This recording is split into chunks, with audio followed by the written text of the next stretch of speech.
Hi, I'm Kim Ho. In this series, we'll be talking to people who have interesting, inspiring, or intriguing stories to tell. This week, we meet street artist Arthur Bordalo, who creates giant art pieces and installations using rubbish. Born in Lisbon, Portugal, 35-year-old uses the name Bordalo II or Bordalo II as a tribute to his late artist grandfather, Real Bordalo, to whom he was very close. At 11, he got into graffiti and started roaming the streets, spray painting on walls and any surfaces he could find. He developed not only a voice but also a social conscience, and now uses his art to warn us how our wasteful social and economic lifestyle is not just endangering animals but killing off our planet. To date, he has repurposed hundreds of tons of trash into nearly 250 art pieces and installations around the world. Last month, he was in Singapore working on Asia's largest upcycled sculpture, a ferocious tiger at Gardens by the Bay. The piece is part of Treasure, a nationwide campaign which uses art to kickstart conversations about sustainability. This is his story.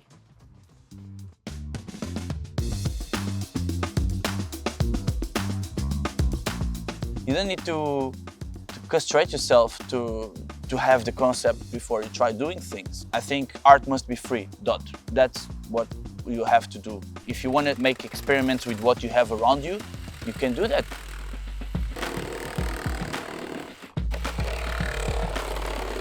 I could make really much more if I just connected with all the brands that they contact us.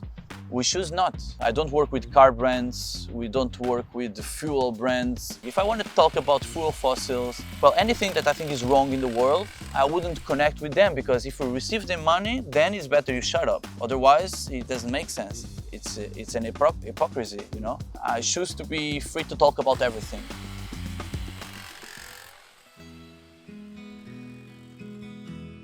Bordalo is my last name, and my grandfather, he was an artist. He used to paint aquarelles and oil painting of the Lisbon classic landscapes. As he was an influence for me, I wanted to use also his name, which is my name too. It's like a dedication to the old man. When I was young, I used to be with him at the weekends or holidays. I watched him painting. In the beginning, I tried just to copy what he was doing when I was super young. I tried to make the same subjects he was doing, but with my own techniques. I did graffiti for a long time, and I become used to a few tools like the spray, the paint, the brushes, the big scale. All of that, something completely different from what he used to do. When you get an influence, just mix what you know with what influenced you, and here we are with this.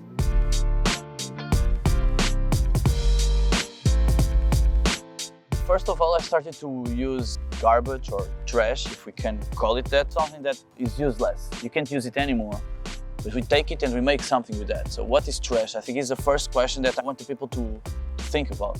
In the beginning, I started just to use these leftovers as a material, just to make layers over the layers. It was something completely experimental until I got to the animals. I always try to make local species or endangered species. For example, one time I did a penguin in Vegas. Why? Taking the animals to places where they don't belong just as entertainment is something that I think it's terrible. In this area and up north, you had tigers that now endangered. Maybe you have more tigers in captivity now, so some cheesy rich people can take stupid pictures and have like a very fancy pet, than into the wild where they belong. You know, I think that art should be always talking about something. It shouldn't just be very beautiful. I think that's empty.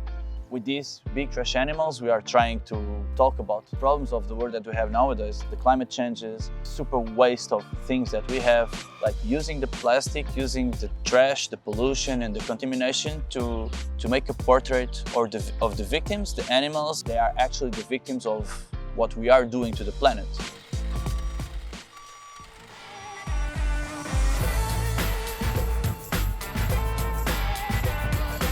We have a list of things that we need, and then the local production team will go and hunt for it.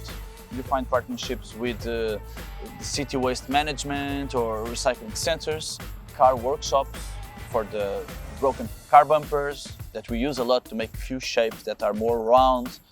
This blue one is a part of a trash bin like that back there.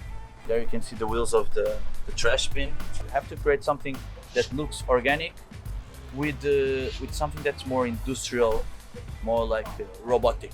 You're always looking to the reference. It's like you're drawing, you look, see, it's missing a stripe here. More darker there.